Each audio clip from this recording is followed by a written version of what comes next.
In this episode of the Everything Antarctica podcast, Johnny Harrison and I are going to be talking about vehicles. That's pretty cool in Antarctica. There's some vehicles and ways of getting around that are pretty unique to the environment. They're obviously modified in certain ways to be able to deal with the cold and things like that. But yeah, just some very different, very cool experiences for those that are, the petrol heads or the rev heads and things out there. There's some really cool stuff that we get to drive around in. So, do you want to kick us off, Johnny? Yeah, I think we'll caveat this one by saying that we probably won't talk about any aircraft in this, and that'll be another whole episode. So this will be largely around land-based transport, so all of those kind of modes of transport that we often see, particularly around Scott Base, but then also McMurdo and some of the other stations also use the same stuff. So I think we'll probably kick it off with particularly the most common one that particularly the Scott Base would be known for, and that's the Hagglund. So that's an articulated vehicle where it's got a front carriage on tracks and then a rear carriage on tracks, and it's got an articulation point in the middle there. So they're originally designed as a troop carrier, and they are partially amphibious. So when we're doing our things, particularly out on the sea ice, they're a great vehicle for that, specifically because if we do end up for whatever reason going into the water, they will be able to float and carry on. So yeah, I think it was the Swedish military originally that came up with the design for these Hagglunds, and I think they were originally built for boggy marshes and peat fields and things like that, where a regular wheeled vehicle would just sink straight through. So this gave some options to traversing some of those difficult landscapes, but it turns out that they're really well suited to polar environments and driving over sea ice and ice shelves and things like that, with the secondary benefit of being able to drive on land as well. Yeah, absolutely. So they're a rubber tracked device. So they've got one set of 4 rubber tracks on that one. So 2 in the front and 2 in the back. We use the tracked vehicles particularly on the ice and on the snow because it distributes the weight better between axles. So we can have a large amount of weight going down, and it spreads out that weight better. So instead of sinking straight down and say if you had like a wheeled vehicle, this distributes the weight a whole lot better and is a better way of moving across it. And so of course we also have other tracked vehicles, so a piston bully or sort of a snow cat or a snow groomer, which most people would know from if you went to say a ski field. The same kind of design and the same make and model usually, and so we use those again. They're sort of a metal tracked version, and they're really good, and we use those for towing sleds out into the deep field and moving some of those heavier loads that we can't really tow with a Hagglund. Yeah, and also for those long distance traverses as well, they're really good vehicles for that, for pulling larger loads long distances. So yeah, very suitable machines for that. And I think the equivalent that they use at McMurdo is the Cat Challenger, which is quite similar, a large tracked vehicle with a reasonable towing capacity, and they can pull things like bladders and sleds for long distances, particularly on the traverse between McMurdo and the South Pole, which they do a few times a year. Yeah, cool. And then on the wheeled vehicle side of things, we've got our vehicle of choice down at Scott Base is a Toyota Land Cruiser. So they're kind of like a small pickup truck for those in America, and they're really good because they just run on the fuel there, and they're sort of our everyday use. And where Scott Base is situated is on Ross Island, and Ross Island is a volcanic island, and so we actually have a whole bunch of roads that are essentially a gravel kind of road, and these particular vehicles, the Toyota Land Cruisers, are great at driving across those areas. So if we need to get out to the out to the ski field or onto the ice shelf out to via one of the groomed roads, we can do that. But their predominant use is particularly on Ross Island between Scott Base and McMurdo most often. So. Yeah, and a few other areas like up to Arrival Heights, a science area, and some of the up to the wind farm where the other key points of interest that are accessible on the land. So quite versatile and often used vehicles. Yeah, and we have two different ones that we use.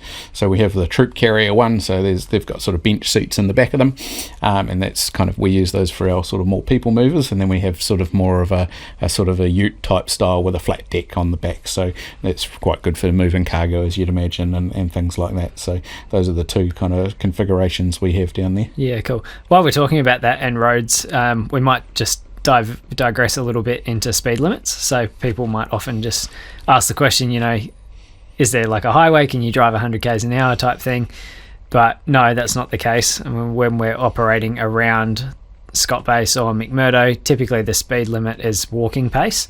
So between sort of around 5 kilometres an hour, I don't know, a couple of miles per hour, just so that we're highly vigilant, looking out for pedestrians that might be walking in those types of areas. So that's in the immediate vicinity. The road between Scott Base and McMurdo and Arrival Heights, and then also up to the wind farm, is typically 30 kilometres an hour. So again, it's not super fast. It gives you plenty of time to react. And also you need to bear in mind that sometimes, although these are gravel roads, they can be covered in snow and they can get slippery in areas. They can ice up. So it's just a general caution to not drive any faster than that.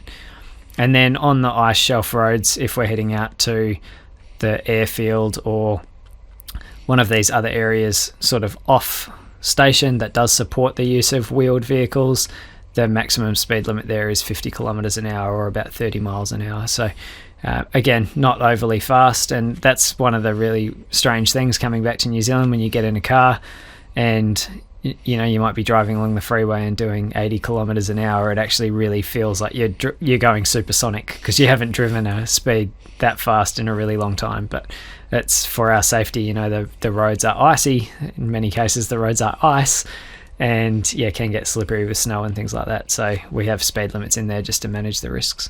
The other thing to note on the roading side of things, because we share quite a common roading network with Americans at McMurdo, and so we actually, even as Kiwis, we drive right-hand drive vehicles on the right-hand side of the road. So the Americans that are driving in left-hand side vehicles on the right-hand side of the road, it's more set up for them. So because obviously, as Scott Base is concerned, there's only about 5 or 6 of these little Toyotas driving around, whereas there's a lot more Americans driving around. So we essentially we have the road set up in the same way as what the Americans would expect to do. So that's you drive on the right-hand side of the road, which another thing that when you come back home after driving on the wrong side of the road for so long, you have to be a bit mindful. But that's another thing to note. Yeah, absolutely. So a few little intricacies there that we need to think about. A couple of other small wheeled vehicles. So we have a small EV at Scott Base that is essentially just like I guess you would call it like a quad or a side by side, like a farm side by side thing. That's it. Like a yep. And that is used really just to transport goods between, say, a container and the base, or to pick up supplies here and there. And it's not intended to be used for long distances. It's just a small tray on the vehicle that can be used to transport short things, so that you're not booking out a full Toyota that can potentially carry sort of 10 people just to move something a short distance. So it's quite a useful little machine that we've got.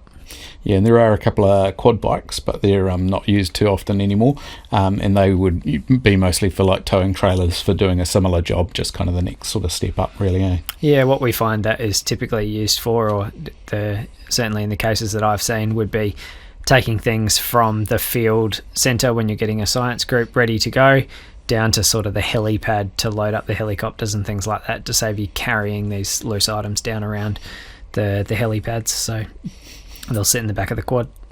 The next one that we'll talk about is snowmobiles. So at Scott Base, they've got a fleet of snowmobiles. No surprise when you've got that much snow and ice around. So and these get used for science events. So there's like usually some little plastic sleds that hook on the back of them, and so the scientists, if they're working out even on the ice shelf or even on the sea ice, they might decide that the best way to actually, if they're based out of Scott Base, it's only short trips backwards and forwards, they might have some skidoos and go and do their science from Skidoo, which is and then Skidoo back to base at the end of the day, and have a hot shower and be based out of base, rather than having a whole camp set up out on the sea ice or on the ice shelf. So that's a cool way to go, and one of the benefits of that as well is that it's one of the places that you can go to.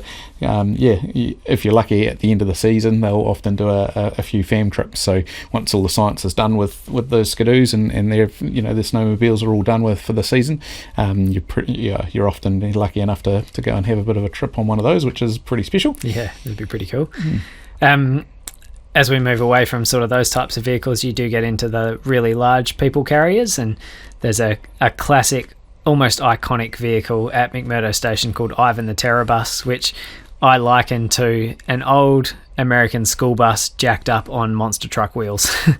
That's sort of how you picture it, and it's got these massive stairs that fold down that you're walking up just to get into the main area, and I think that carries about between 55 and 65 people, so there's quite a few that can fit on that bus, and you're sitting sort of two abreast, so two people on the one seat on both sides of the bus, and you're all rugged up, and that is typically used to get people to and from the airfield and the base. So it's almost like a communal transporter. Yep. Yeah. And then the other one that Americans have for their large scale transporter is what they call the Cress, and the Cress is a multi-function platform, but one of the carriages that this particular vehicle has is a people module, so it's got a whole lot of seating and it's all down low, and again it's sort of another kind of a new modern take on the Ivan the Terror Bus concept. So again, moving large numbers of people, obviously when you get these big flights coming in, you need to get a whole lot of people back to station, and that's a really good way of doing that. What other sort of things do the Americans have in particular? Oh, so they've got all sorts of other random items, like they have a fire station at McMurdo, so they do have fire trucks that are essentially kitted out with water and the ability to respond to any sorts of emergencies, and in many cases they kind of double as ambulances, or they'll have an ambulance that falls under the component of the fire response team. So again, they're tracked vehicles in some instances that will go out to the airfield and be there for emergency response for the air logistics and movements, but also they'll have wheeled vehicles that will drive around the station and manage any incidents that are associated with infrastructure or things like that. So there are those emergency response vehicles that are there as well. The Americans run a large fleet of vans and pickup trucks for their sort of day-to-day movement. So we've got the Toyotas. The Americans run a fleet of F-150s and a van that's kind of based on the similar platform. So they end up having a considerable number of vehicles, as you'd imagine, just the sheer size of the station, and so that helps them, in all of their trades and all of their different supply and all that kind of thing. They all have that as one of their main ways to get in and around the station, because their footprint is much larger than what we have at Scott Base. So considerable number more vehicle movements for them. Yeah.